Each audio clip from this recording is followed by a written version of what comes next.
Tafari Burton, coach of Edwin High School football team.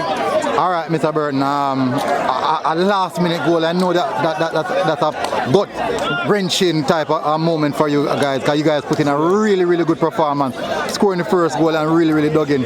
How would you evaluate your team performance? Well, to be honest with you, I have to give my team credit.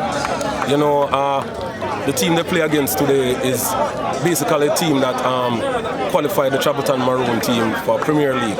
So, I think, my team did a fairly good job.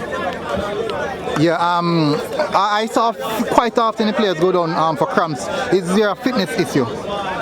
No, cramps comes from more than one different things, lack of hydration can cause it, right? Fitness can cause it, but it's not fitness, because you saw how we run right through the game to the 90 plus, you understand? So, those things happen sometimes, because even the opponents had it one at a time too. So first defeat, and definitely you guys are still in the group, the top part of the group. I think you're second now behind CC, but in the same sense, you guys still look strong to go through. What next for you guys after this? Well, we're taking it step by step, and as you say, one game at a time. It's the first loss, so we can't hold our head low. We have to hold our head high, right, and just continue on the journey. Give credit to the opponent. They fought back, and it went in their favor. All right, coach, and good game, and see you guys again.